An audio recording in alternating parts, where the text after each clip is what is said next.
para hingiin ang pagpapala ng Panginoon sa atin pong pag-aaral. Lord, Ikaw ang aming Diyos. Ikaw ang Diyos ng lahat. Diyos ka dahil Ikaw ang lumikha sa amin. Ikaw ang nagbigay ng aming buhay. Ikaw ang may hawak ng lahat ng meron kami. Ganoon ka na Diyos sa lahat ng tao. Ngunit Ikaw ay tunay na Diyos sa mga taong niligtas ninyo, sa mga tao na tinalikuran na ang kanilang mga Diyos-Diyosan. Sa iba't ibang anyo at sa iba't ibang itsura nito, Ikaw na lamang ang aming tinuturing na tunay na Diyos.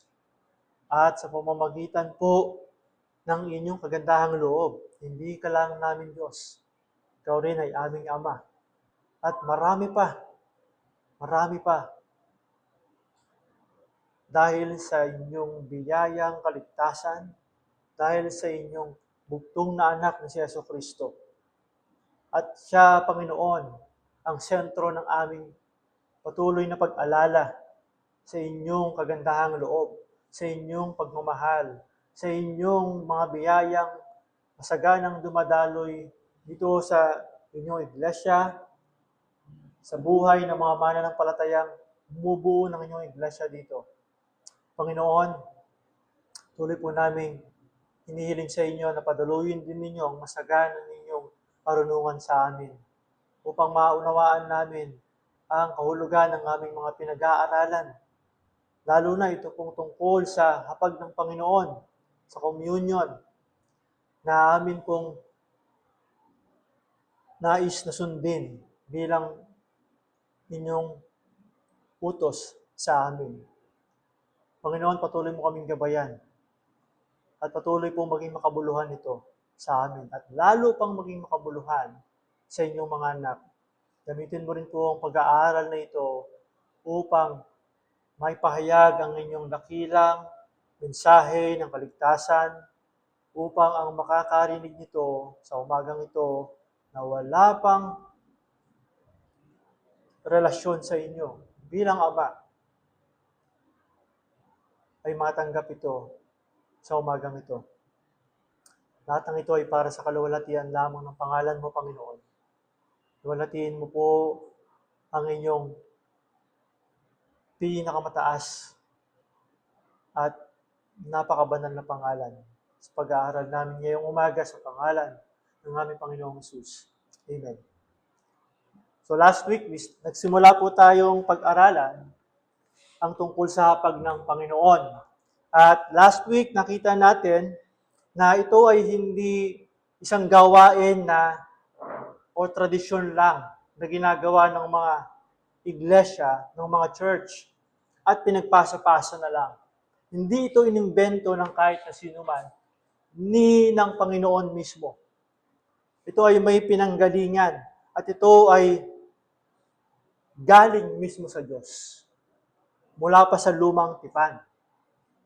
At noon niyang gabi na ginawa ng Panginoon o pinagdiriwang ng Panginoon yung pista na ginagawa at binabalik-balikan ng mga Hudyo patungkol sa makasaysayang pagliligtas sa kanila ng Panginoong Diyos mula sa pagkaalipin nila sa Ehipto sa mahabang panahon hanggang sa sila'y palayain at dalhin sa lupang pangako ng Diyos.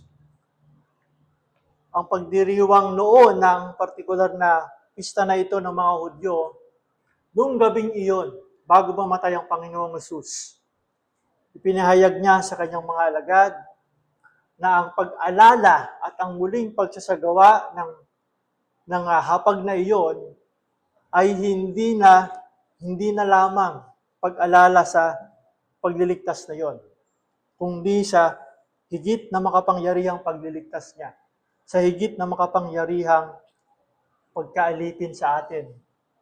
Yon ay ang pagkaalipin sa kasalanan.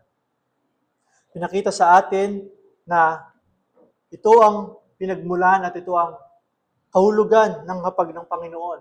At gusto ko po na makita natin iyon para mas maging malinaw at mas maging handa po tayo sa atin kung balakin na makapagsimula tayo ng ating tinatawag na banal na hapunan o tinatawag din na Lord's Supper, tinatawag din na communion, at sa pag-aaral natin, tawag natin ay hapag ng Panginoon upang hindi tayo magkakasala sa Panginoon. At higit sa lahat, ginagawa natin ito dahil ito ay iniwan ng Diyos. Iniwan mismo ni Jesucristo ito. Sinabi niya mismo nung gabing iyon na gawin ito bilang pag-alaala sa Kanya. At ngayon, titignan po natin, pagkatapos nating makita ang pinagmulan at kahulugan ng hapag ng Panginoon, titignan naman natin ngayon yung layunin. Layunin ng hapag ng Panginoon. At sa susunod na linggo, makikita natin, titignan natin ang pakikibahagi. Bago natin gawin mismo, bago natin pagpasyahan na maging bahagi, tatanggap tayo ng mga elemento na ito, ng mga simbolo na tinatanggap sa hapag ng Panginoon, magkakaroon tayo ng lalong mas seryosong paghahanda. At makita natin, tayo ba ay karapat-dapat? Tayo ba ay pinapayagan ng maging bahagi ng pagdiriwang na ito ng hapag ng Panginoon? Yun po ay sa susunod na linggo. Pero sa ngayon, titignan po natin ang layunin ng hapag ng Panginoon. At dito po, makikita po natin ang lima na layunin na ating kailangang isipin, alalahanin, tuwing tayo ay tatanggap at magiging bahagi sa hapag ng Panginoon. 5 layunin ng hapag ng Panginoon. Una, ito ay pagsunod sa utos ng Panginoon. Pagsunod sa utos ng Panginoon. So, hindi ko po muna ibibigay ng lahat. Pero matatapos po natin ito sa biyaya ng Panginoon. At unang-una po dito, na layunin ay ang pagsunod sa utos ng Panginoon. Ang layunin po ng hapag ng Panginoon, sa totoo lang, ay mas madalas na hindi naiintindihan at napagkakamalian sa pagkaintindi. Higit pa sa anuman pong mga katotohanan sa Biblia. Pero dito po, unang-unang maliwanag na layunin ng Panginoon. Makikita natin sa mismong salita ng Panginoon na ito ay simpleng pagsunod sa utos ng Panginoon. Ang sabi ng Panginoong Hesus sa Lucas 22 verse 19.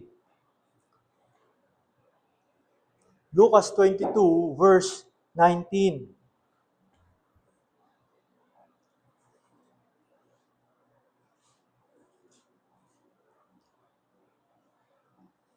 Dumampot din siya ng tinapay at matapos magpasalamat sa Diyos, ay kanyang pinaghati-hati iyon at ibinigay sa kanila.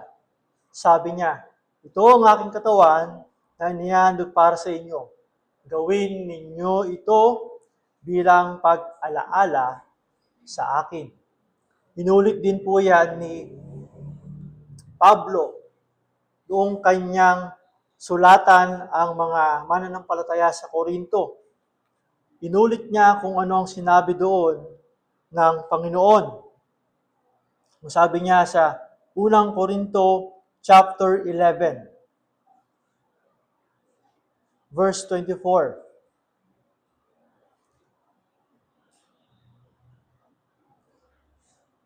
Noong gabing siya ay ipanagkanulo, ang Panginoong Hesus ay dumampot ng tinapay, nagpasalamat at pinagpirapiraso iyon. At sinabi, ito ang aking katawan na inihahandog para sa inyo, gawin ninyo ito bilang pag-alaala sa akin.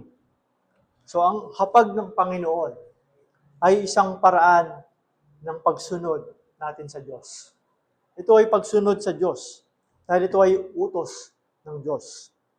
At yung pagkakasulat po dito na gawin ninyo, gawin, yung salitang gawin, ay hindi po yan isinulat sa paraan na parang sinasabi niya ito doon lang sa mga kaharap niya nung panahon na yon. Hindi ito sinabi ng Panginoon para ang utos na ito ay para lamang sa panahon niya o yung kapanahunan nila noon or para sa mga Israelita lang. Isinulat po ito sa orihinal na salita sa paraan na nagpapahayag na ito ay dapat gawin ng tuloy-tuloy hanggang sa huling panahon. Meron itong tinatawag na yung sa English yung present tense. So, hanggang ngayon at yung mga darating pang panahon ay dapat gawin ito bilang utos ng Panginoon. Hindi lang ang mga alagad ni Jesus, hindi lang yung mga church doon sa Biblia, kundi lahat. Kasama po tayo doon. Ang utos na sumunod, gawin ninyo ito bilang pag-aalaala sa akin, ay nagtatag ng sa hapag bilang isang patuloy na ordinansa. Binanggit ko po itong salita na ito last week. Ordinansa. Pag sinabing ordinansa, ito ay isang utos na nagmumula sa isang otoridad. At ang otoridad dito ay walang iba kundi ang Panginoong Jesucristo. At itong utos na ito, dahil ito ay ordinansa, ito ay ginagawa ng sama-sama ng buong iglesia. Hindi ito pagsunod ng individual. Ito ay pagsunod bilang iglesia, bilang buong katawan ng Diyos. Kaya ginagamit natin yung salitang ordinansa. At hindi ito isang pangyayaring isang beses lang o minsan lang gagawin.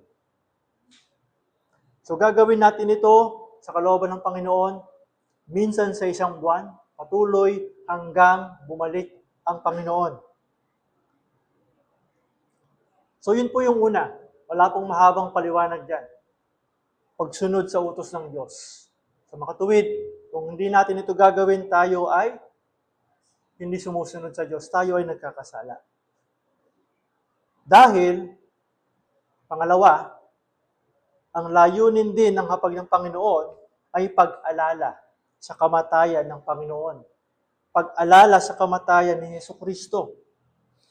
Muli nating basahin ang Lucas chapter 22.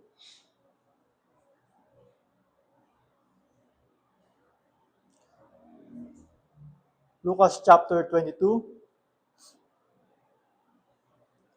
Doon po kayo. Doon din po yung phrase na yon. Gawin ninyo ito bilang pag-alaala sa akin. Okay? Gawin ninyo ito bilang pag-alaala sa akin. Ngayon, ang bibigyan natin din ay yung salitang pag-alaala. Ano ibig sabihin ng pag-alaala? Karaniwan sa atin, normal nating konsepto ng pag-alala, yung hindi ka lang nakalimot, ay naalala ko. Diba?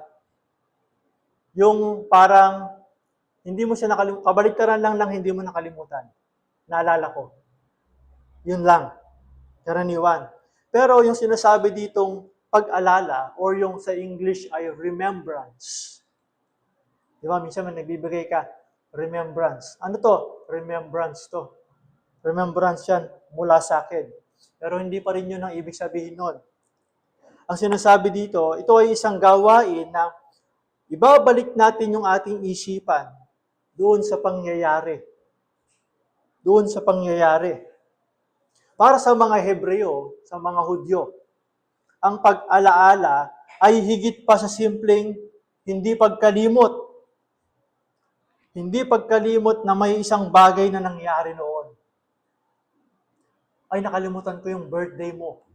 Ay, birthday mo pala ngayon. Naalala mo. Diba? So, hindi lang ganun yung pag-alalang sinasabi niya dito. Ang tunay na pag-alaala ay ang pagbabalik ng ating isip at pagsasabuhay. Pagsasabuhay ng katotohanan at kahalagahan ng isang pangyayari o karanasan.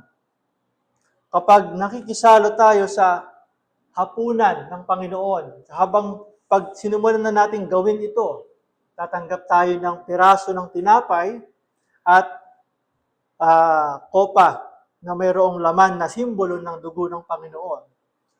Sa tuwing gagawin natin iyon, at sa tuwing ginagawa iyon ng lahat ng Iglesia ng Panginoon, hindi tayo simpleng umaalala lang. Inaalala lang kung ano ang meron. Kasama din po dito na hindi rin tayo naghahandog ng bagong sakripisyo sa Diyos. Okay? Hindi tayo naghahandog ng bagong sakripisyo sa Diyos. Kaya nga pag-alala. Mga simple po ito, pagsunod at pag-alala. Inaalala natin ang kanyang minsanang sakripisyo para sa atin, para sa mga mananampalataya, para sa mga sumusunod kay Kristo. Para sa atin na muli nating makakasalo ang Panginoon pagdating ng takdang panahon. So ito yung simpleng konsepto, simpleng layunin. Una, pagsunod sa Panginoon dahil ito ay utos. Pangalawa, pag-alala sa kamatayan ng Panginoon. Pag-alala sa kanyang kamatayan, may namatay para sa kasalanan ng sanlibutan. May nagbayad ng kasalanan ng sanlibutan. May nagbayad sa kasalanan ko. Binayaran ng tunay ang kasalanan ko. Pangatlo, pagpapahayag ng kapangyarihan ng kamatayan ng Panginoon. Dito ako magbibigay ng mas mahabang atensyon. Pagpapahayag ng kapangyarihan ng kamatayan ng Panginoon.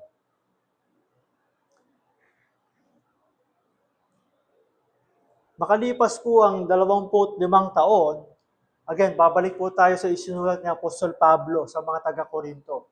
Ipinapaalala ni Apostol Pablo sa iglesia sa Korinto ang parehong utos na binibigyang diin na hindi ito galing sa kanya.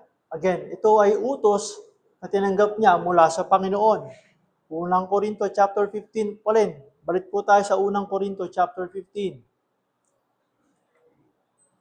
Chapter 11. Unang Korinto chapter 11. Ito po mismo ang sinabi niya sa verse 26.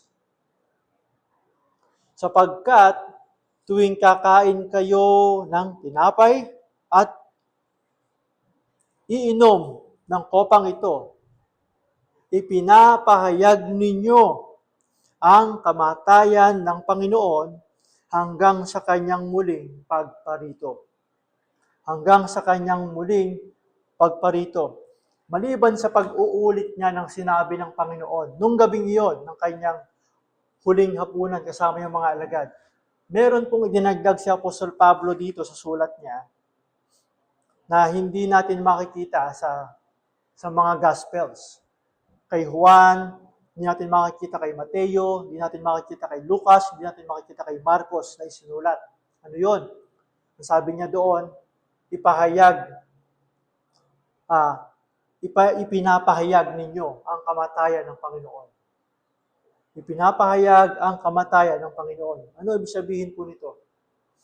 Ang salita po dito na ginamit ni Pablo na ipinapahayag ay nangangahulugan ng ipahayag ng malakas. Literal, ipahayag ng malakas. Ibig sabihin, hindi siya nakatago. Okay? Hindi siya lihim. Ito ay hayagan na pagpapahayag. Hindi mo lang siya binubulong. Pinapahayag mo siya ng malakas. Sa pamamagitan niya lang ng simbolo at ng mismong hapag ng Panginoon. Paano ito nagpapahayag ng kapangyarihan ng Panginoon? Sa bagong tipan po, sa New Testament, karaniwan o kadalasan na ginagamit itong salitang ito sa pagpapahayag ng ebanghelyo mismo. Okay? Ang pagpapahayag ng ebanghelyo noon ay palaging pampubliko na pagpapahayag. Ibig sabihin, hindi lang isang tao. Although may mga ganong pagkakataon, pero karaniwan ay pagpapahayag ng publicly. Especially, makikita niyan sa mga gawa ng mga apostol. Palagi itong tumutukoy sa isang gawain ginagawa para sa tao, hindi sa Diyos. Ibig sabihin, kapag pinapahayag mo yung mabuting balita, hindi mo kausap yung Diyos. Ang kausap mo palagi yung tao. Para sa kanila yung mensahe. Para sa kanila yung sinasabi mo na mensahe sa tao, sa mga hindi pa mananampalataya. Ibig sabihin, ang taimtim na pagdiriwang, pagsasagawa ng hapag ng Panginoon, ng Lord's Supper, ng communion, ay isang makulay na pagpapahayag ng kamatayan ng Panginoon. Hindi mo lang sinasabi na matay si Kristo para sa kasalanan. Sa pamamagitan ng mga simbolong iyon, ang kamatayan ni Kristo ay ipinapangaral din natin sa mga tao. I hope naintindihan po natin ito ng mas malinaw. Hindi lamang po ito isang pag-alaala para sa ating sariling kapakanan, kung ikaw Kristiyano ka na maaari kang maging bahagi nito. Tatanggap ka ng mga simbolo na to pag ginawa na po natin ito. Pero hindi ito pag-alaala para sa sarili nating kapakanan lang. Ito rin po ay isang pagpapahayag para sa kapakanan ng mga hindi pa sumasampalataya. Bakit nila ginagawa yun? Bakit nila ganoon ginagawa yung tinatawag na communion? Ito ay isang patotoo sa mundo na hindi tayo nahihiya sa ating Panginoon at sa Kanyang dugo. Na tayo ay pag-aari niya at handang sumunod sa Kanya. Dahil every time, mamaya, bibigyan ko ng mas mahabang or mas detalyadong atensyon yon. Dahil kapag tayo po ay magsasagawa ng Lord's Supper, meron pong tinatawag na, meron aspeto ng parang recommitment, muling pagsunod. Dahil pag-alala, pagsusuri, mamaya sa bandang huli po natin yung pag-uusapan. Kaya ko po sinabi dito na tayo ay handang sumunod sa Panginoon. Muli, pagkatapos po ng mga maaalala natin pagkakataon ng pagsuway sa Kanya, Panginoon, tawarin niyo po ako. Muli ko pong tinatalaga ang sarili ko sa iyo. Pinapahayag ng hapag sa mga hindi pa sumasampalataya na si Kristo ay namatay at sa pamamagitan ng Kanyang katawan at ibinuhos na dugo, ang mga makasalanan ay tumatanggap ng buhay na walang hanggan. Hindi lang ito simpleng tatanggap ka lang ng piraso ng tinapay na parang tradisyon lang talaga. Kaya nga, dito niya sinita o dito niya tinutuwid yung mga taga-Korinto, yung mga mananampalataya sa Korinto. Na para sa kanila, dahil nga inalis na nila or parang tinanggal na nila yung saysay, yung kabuluhan ng hapag ng Panginoon kapag ginagawa nila noon sa makasalanang paraan nila ngayon na ginagawa. Karaniwan, ang ginagawa nila noon, ganito, sa panahon ng mga mananampalataya sa Korinto, kasama po sa hapag ng Panginoon ay yung pagsasalo-salo. Nabanggit ko po yun. Nabanggit yun sa sa Gawa, chapter 2, verse 42. Meron silang salo-salo. Kasama yun sa fellowship. Kasama yun sa regular na pagtitipon-tipon ng mga mananampalataya. At mula doon, magkakaroon sila ngayon ng tinatawag na yung communion niya, yung hapag ng Panginoon. Pero ang ginagawa ng mga ibang mananampalataya noon, ito yung mismo tinutuwid sa kanila ni Pablo. So may mga mauunang darating at may mga dala silang tinapay at mga Kasi sa kanila talagang literal na alak. Ang iniinom nila, katas ng ubas na merong parang may alcohol na rin kasi nga na-ferment sila eh. So ang ginagawa nila ngayon, hindi nila hinihintay yung iba. Hindi nila hinihintay yung ibang mananampalataya, especially yung mga mahihirap. So ang ginagawa nila, sila mismo na, kakainin na nila yon at maglalasing na sila. At pagdating sa panahon ng sasagawa na, dumating na yung mga mahihirap, wala na silang makain. Inubos na nila. At itinuturing nila yon na nag-Lord Supper na kami. Yun ang sinasabi ni Pablo dito. So sa pamamagitan noon, napapahayag ba? Ipapahayag ba nila ang mensahe ng Ebanghelyo? Hindi. Hindi. At sa modernong paraan, maaari po nating magaya yung ganong klaseng pagkakasala na hindi natin mabibigyan ng pagpapahalaga itong hapag ng Panginoon. Kaya nga sinasabi ko sa inyo na mahalaga na makita natin ito para hindi tayo magkakaroon ng dahilan sa atin ng Panginoon. Na makikita tayo na hindi natin sinasagawa ito, ay sasagawa ito ng tamang paraan. Ito ay mataimtim na pagdiriwang sa hapag ng Panginoon, sa ginawa ni Kristo. Pagbabalik tanaw sa kanyang pagsasakripisyo ng kanyang buhay para sa kasalanan ng sanlibutan. At ito, habang ginagawa ito, ay meron pong aspeto ng pagpapahayag sa mga hindi pa mananampalataya na nakakakita sa ating gumagawa nito. Bakit ito ginagawa yan? Sa pamamagitan nito, ito ang simbolo ng katawan ng Panginoon na pinarusahan at nagdusa, tumanggap ng kaparusahan na dapat sana ay para sa atin. Tumanggap ng hirap na dapat ay para sa atin. At ang dugo, ang simbolo ng dugo, ito ang dugo na pinangbayan para sa ating mga kasalanan. Hindi po ang buhay ng Panginoon ang sentro ng hapag ng Panginoon. Kahit na napakaganda ng buhay, napaka-perfecto talaga ng buhay ng Panginoon.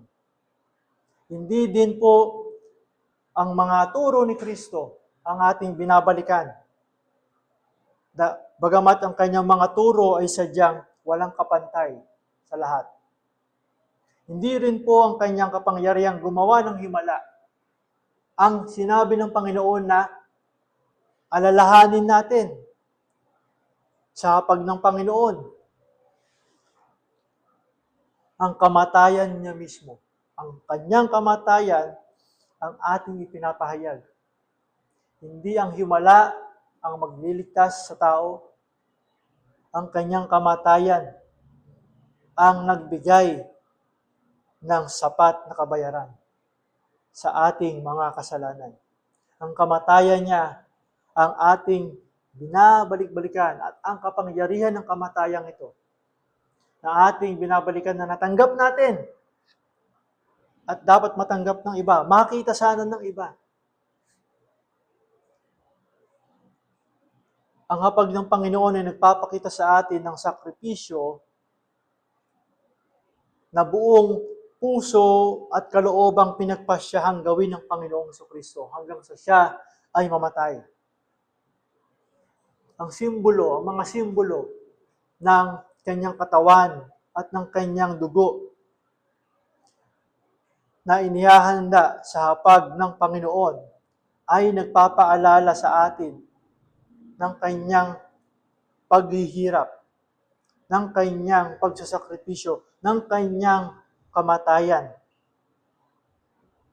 na nagbigay ng tiyak na kabayaran sa ating mga makasalanang buhay. Pinapakita din po nito sa tuwing isasagawa ito.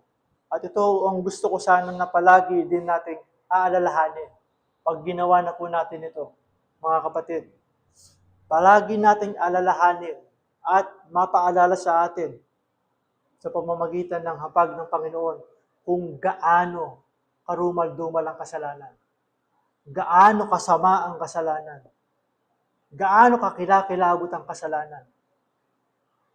Na kinailangang ang anak ng Diyos na banal ang magbayad nito. Kaya't hindi dapat natin mamaliitin ang anumang kasalanan. Palagi nating aalalahanin ang halaga ng pinambayad ng Panginoong Hesus sa mga kasalanan ito. Ang kasalanan natin mismo, hindi ang kasalanan ng iba. Yung kasalanan natin personally, bagamat kasama ang lahat, pero hindi mo iisipin na yung kasalanan lang niya, kasalanan lang niya. Pero yung mismong ikaw, kasalanan mo, ang siyang nagpako sa anak ng Diyos doon sa krus. Kaya sa hapag ng Panginoon, walang lugar para sa kanino man ang magsabing, inosente ako. Wala akong kasalanan. Lahat tayo ay nangangailangan ng pagbabayad ni Kristo. Ipinapahayag din sa hapag ng Panginoon ang kapangyarihan ng kamatayang ito na ito ay sapat na. Sapat na ang dugo ni Kristo para alisin ang kasalanan. At para lubusan at walang hanggang matugunan ang hinihinging katarungan ng Diyos sa paglapastangan sa kanyang kabanalan. Tanging ang banal na dugo lang ni Kristo ang nakagawa nito. Kaya sabi sa unang Juan chapter 1 verse 7, ang lahat ng ating kasalanan ay nililinis ng dugo ni Jesus. At tignan ninyo yung sinabi ni Pedro sa kanyang unang sulat sa mga mananampalataya. 1 Peter, unang Pedro chapter 1. Pinaalalahanan niya dito ang mga mananampalataya na dumaranas ng mga pag-uusig, paghihirap sa kamay ng mga nagpapahirap sa kanila. Gusto ko basahin mula verse 17. Walang kinikilingan ng Diyos. Hinahatulan niya ang mga tao ayon sa mga ginawa nila. At dahil tinatawag ninyo siyang Ama, mamuhay kayong may takot sa Kanya habang kayo'y nasa mundo. Alam ninyo kung ano ang ipinantubos sa inyo sa walang kabuluhang pamumuhay na inyong minana sa inyong mga magulang. Tinubos kayo hindi sa pamamagitan ng mga bagay na nasisira tulad ng ginto o pilak. Verse 19, kundi sa pamamagitan ng mahalagang dugo ni Kristo. Siya'y tulad ng korderong walang dungis at kapintasan. Walang katulad ang pagsasakripisyo ni Kristo.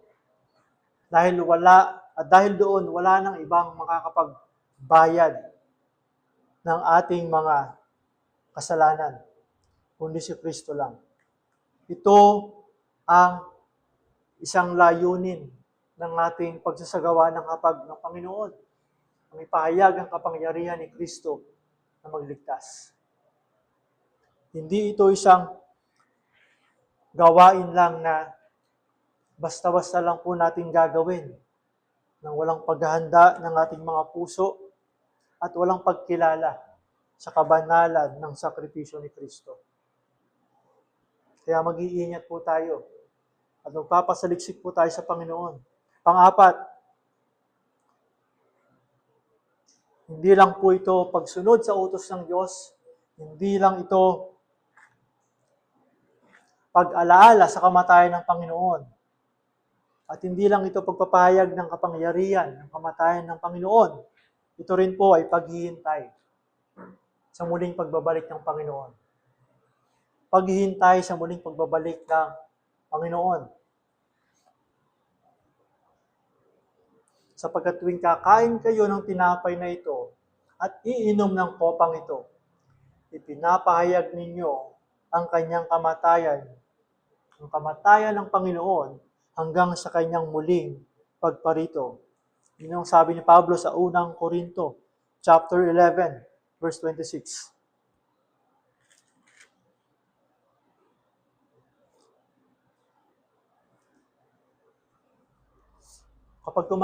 Kapag tayo po ay mas maintindihan po natin ito, yung sinasabing kapag ginagawa na natin ito. Kapag tayo ay tatanggap ng mga simbolo ng katawan ng Panginoon, yun ang tinapay, simbolo ng banal na dugo ng Panginoon, yun ay yung kopa, ginugunita natin ang pagkamatay ni Kristo na siyang tumubos sa atin habang hinihintay din natin ang kanyang muling pagbabalik. Hindi ito parang pagbabalik lang or pagbabalik tanaw lang sa nangyari dati. Meron itong kalakip na pag-asa. Pag-asa na may mangyayari pagdating ng panahon. Ito ay tumitingin sa muling pagbabalik ng Panginoon.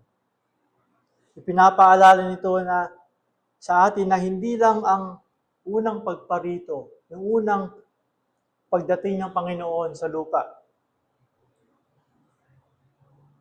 Nung siya ay naghirap para sa kasalanan natin, kundi pati na rin ang kanyang pagbabalik. Kung kailan siya ay babalik para tayo ay sunduin. Papunta doon sa walang hanggang kapahingahan, walang hanggang kapayapaan, walang hanggang kaligayahan kasama ang Diyos. May pananabik sa puso natin kapag ginagawa natin ito. Mayroon dapat na ganitong klaseng damdamin sa atin. Pananabik sa kanyang pagbabalik. Panginoon, hirap na po ako sa pakikipagbuno sa kasalanan. Bumalik ka na. Iligtas mo na po ako sa kaaway na ito ng lubusan. Hindi lang hirap sa mga pisikal na paghihirap, kundi higit sa lahat, katagumpayan, ganap na katagumpayan sa kamatayan. Dahil yun ang ipinangako ng Diyos. Kung bubuksan po natin ang ating Biblia sa Isaiah chapter 25. Isaiah chapter 25. Buksan niyo po yung inyong Bible. Verse 8. Isaiah 25, verse 8.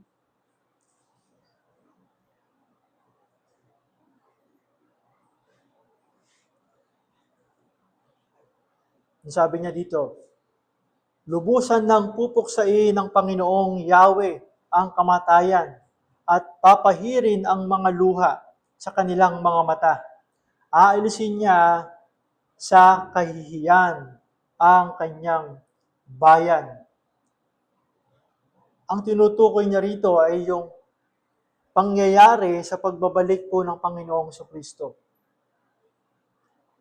Sa tuwing tumatanggap tayo, o sa madaling salita, ulit-ulitin ko na lang po yung salitang isinasagawa natin ang hapag ng Panginoon.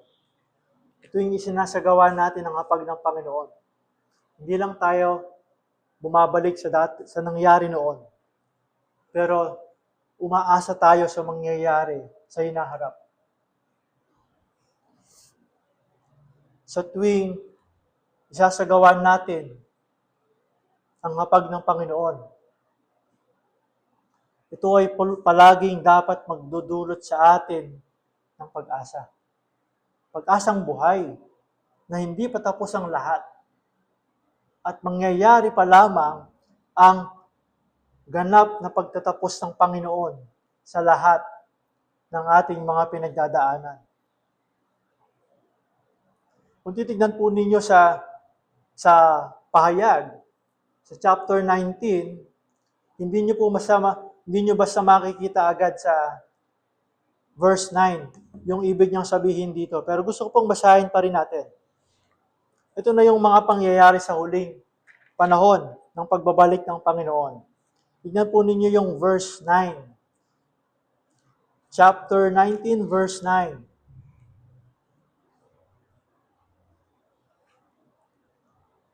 At sinabi sa akin ng anghel,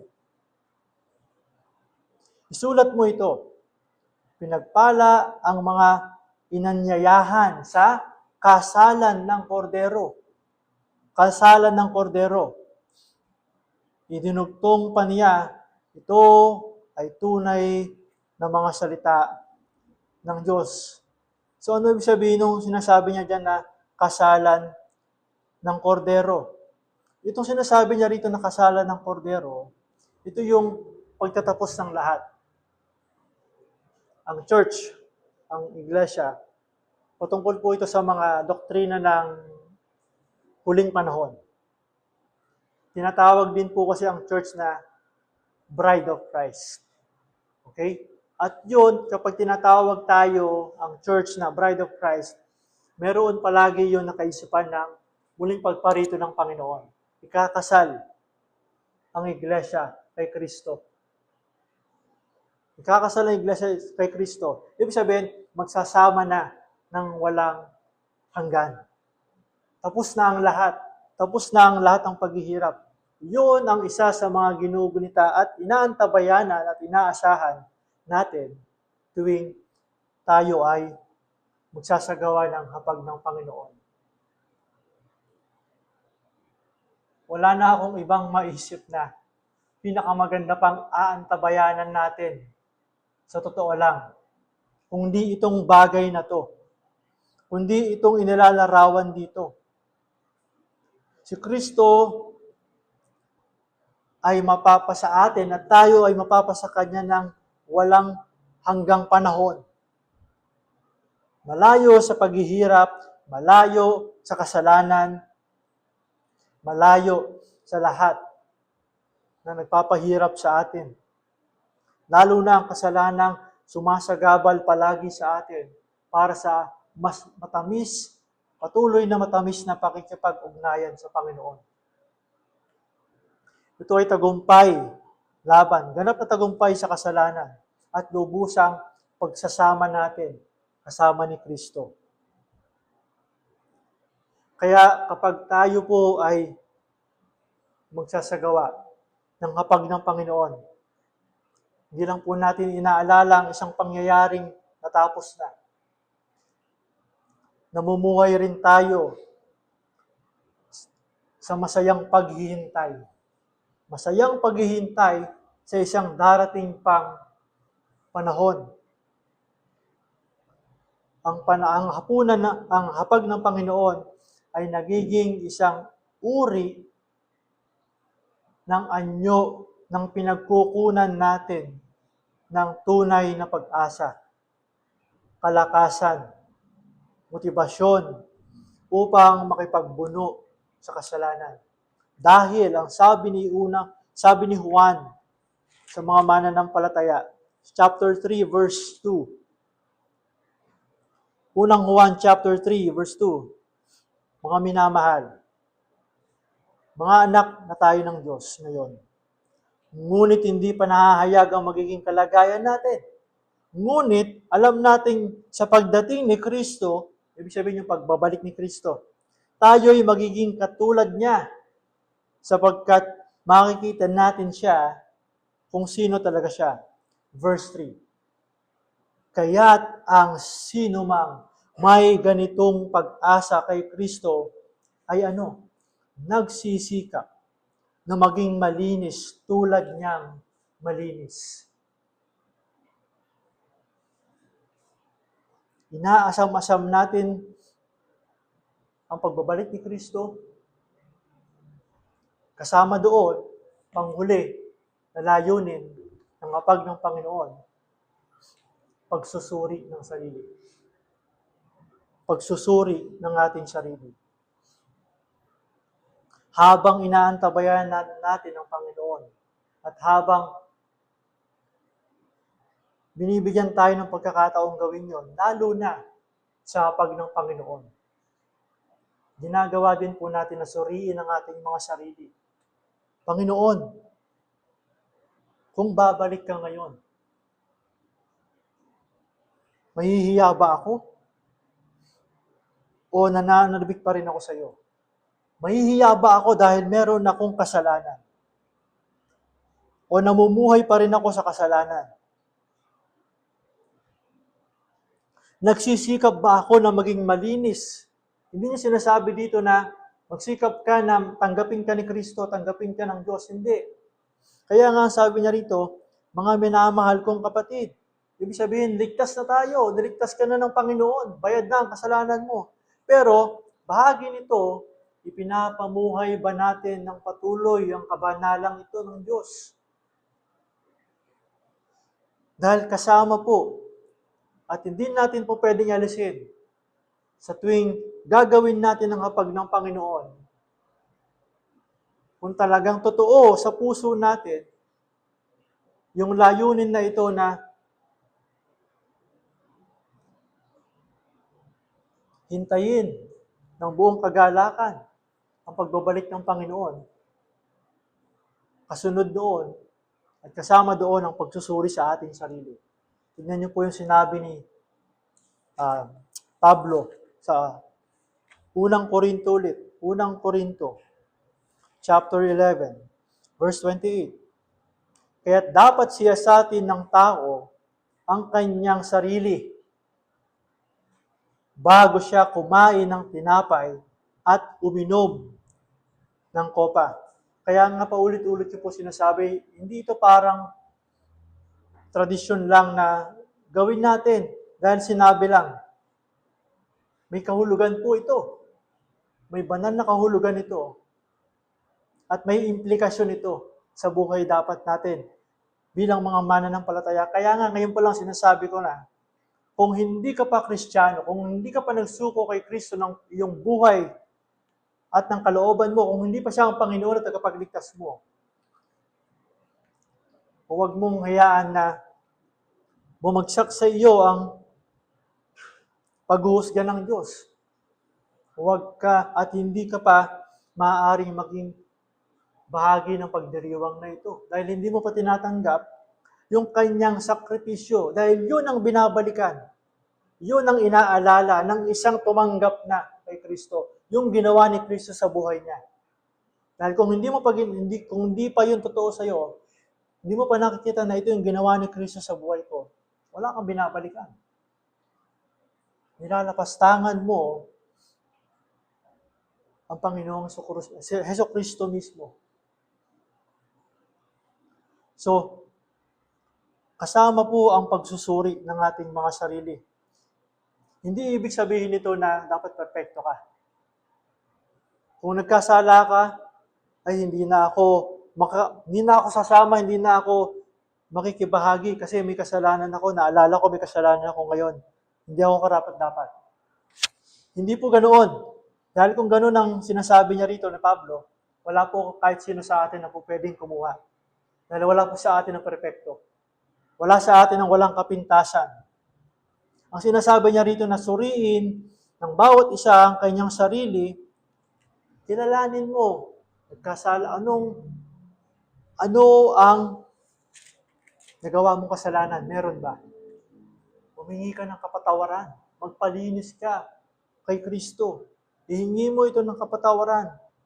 At dahil binayaran na ni Kristo lahat ng ating kasalanan, tiyak ang kapatawaran. Dahil sinabi yun ni Juan, kung ating ipinapahayag na tayo ay subalit kung ipinapahayag natin ang ating mga kasalanan, patatawarin tayo ng Diyos sa mga ito at lilinisin tayo sa lahat ng ating pagkakasalanan sapagkat siya ay tapat at matuwid. At kapag nagawa mo yon, pag nagkaroon ka ng tamang pagsusuri sa iyong sarili, ikaw ay inaanyayahan na maging bahagi ng hapag ng Panginoon. Dahil hindi mo malilinis ang sarili mo, kundi sa pamamagitan lang ng ginawa ni Kristo. Ito ang layunin ng Panginoon. Ito ang layunin ng hapag ng Panginoon. Pero bago po ako magtapos, meron pa po akong time. Baka ma-disappoint kayo kapag nag-undertime ako eh. Kaya sasaktuin ko po yung oras ko. Meron na po akong isa pang letter P. Pero hindi na po ito kasama sa layunin. Pero layunin ko, yung paglilinaw sa kahulugan ng tinapay at kopa. Maiksi lang po ito. Paglilinaw sa kahulugan ng tinapay at kopa. Dahil marami sa atin, nakasanayan natin na tayo ay nagsisimba. Dati sa simbahang pinupuntahan natin, ganoon din po ako. Yun po yung sinabi ko sa inyo nung nakaraang Sunday, nung tinuro ko po ito. Nung sinabi ni Kristo na ito ang aking tinapay at ito ang aking dugo. Ano ibig sabihin ni Kristo? Hindi niya ibig sabihin na literal yung tinapay. Hindi niya sinasabi na ito ang literal niyang katawan. At ngayon kasi, ang nangyayari po ngayon, ang natatanggap nating ibang turo tungkol dito sa tinapay, na maliwanag po natin inuulit-ulit na ito ay simbolo lang ng katawan ni Kristo na nabayubay sa krus. Hindi po ito nagiging katawan ni Kristo. Okay? Hindi yon nagiging katawan ni Kristo. Kahit kailan. Simbolo lang yon. Simbolo lang yon. Bahagi noon, yung pagtanggap po natin, noong unang panahon po kasi, I hope makita niyo yung picture niya kasi hindi pa natin nasisimulan gawin. Pero noon po kasi, sa panahon ng Panginoon, at kahit sa panahon pa noon, ginagawa nila ito, meron lang isang tinapay na iikot, tapos pira-piraso.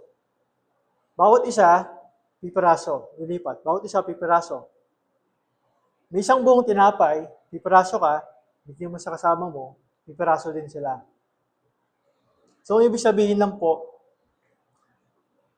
hindi kasi ganun yung gagawin natin. Okay? May mga pira-piraso na talaga. Pero bakit ito binibring out sa inyo? Ang kahulugan po noon, isa sa mga gustong ipakita ng hapag ng Panginoon ay yung pagkakaisa natin. Pagkakaisa sa isang katawan.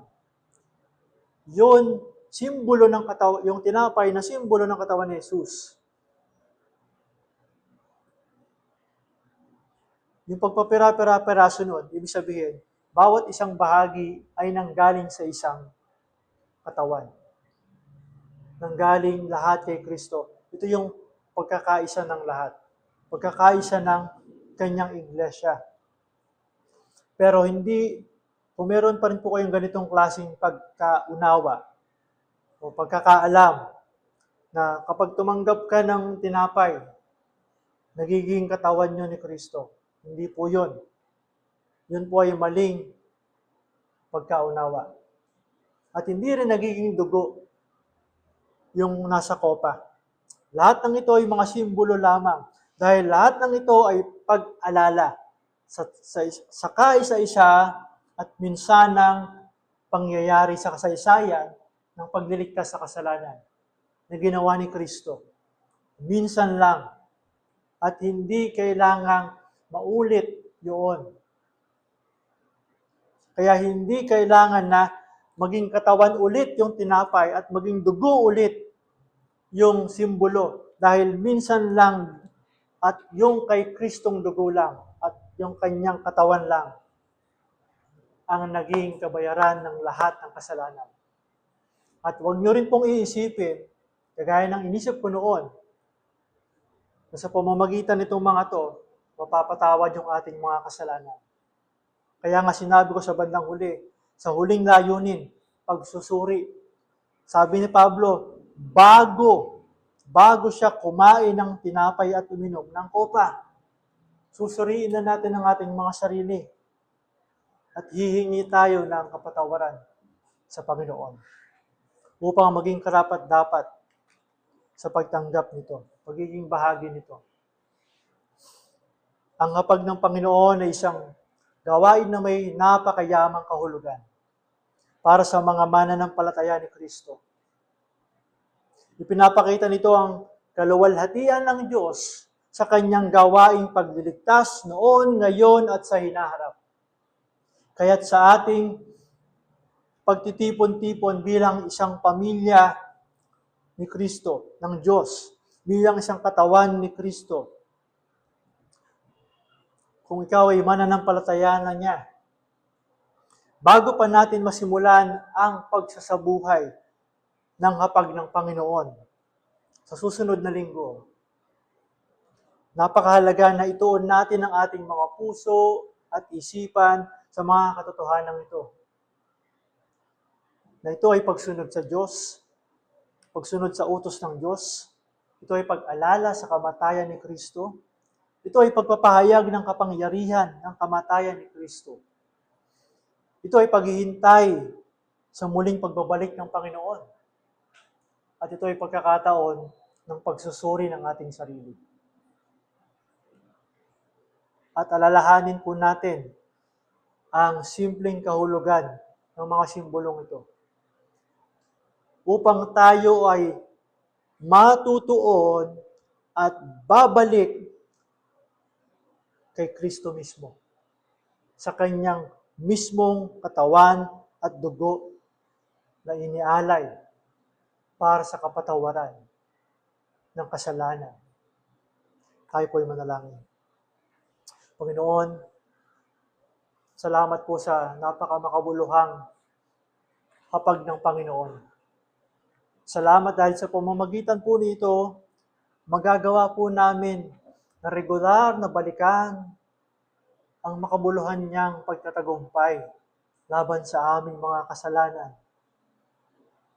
Ang kanyang mapagmahal na pagsasakripisyo ng kanyang sarili sa amin, Panginoon, na walang inatupag kundi suwayin ka, tumalikod sa iyo. Ngunit sa kabila nito, Panginoon, binuhusan mo kami ng iyong dakilang awa. Ipinakita mo sa amin ang inyong tunay na pag-ibig. Nung si Kristo ay mamatay, nung kami makasalanan pa. Panginoon, huwag niyo pong hayaan na magiging mababaw lang at magiging mali ang aming pananaw tungkol sa hapag ng Panginoon. Panginoon, huwag niyo po kaming hayaang magkakasala sa iyo sa paggawa nito. Makita mo na ito ay simpleng naisin namin ng pagsunod sa iyong utos bilang isang iglesia. Na ito ay aming sama-samang pag-alala sa dakilang kabayaran ng aming mga kasalanan, ng kamatayan ng Panginoong Kristo. At sa pamamagitan nito ay aming ipapahayag ang mabuting balitang ito ng buong puso, ng buong kalinisan ng konsensya, buong kalinisan ng puso, at buong pag-asang paghihintay sa kanyang muling pagbabalik. At sa pamamagitan po nito, aming maalala at aming suriin ang aming mga sarili sa harapan mo.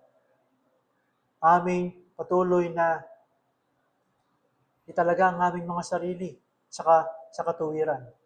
Italaga ang aming mga sarili sa iyong kabanalan, sa kalugod-lugod na pamumuhay. Ito, Panginoon, ang buhay at bahagi ng regular na buhay ng inyong iglesia. Pagpalain po ninyo ito, lalo na sa aming pagsisimula sa susunod na linggo. Amin pong patuloy na ako, Panginoon, pinagkakatiwala ko ang patuloy na maliwanag na pagkaunawa nito sa bawat isa. Ito po ang aming kahilingan. Ito po ang aming naisin. Ito po ang aming paraan ng pagsamba.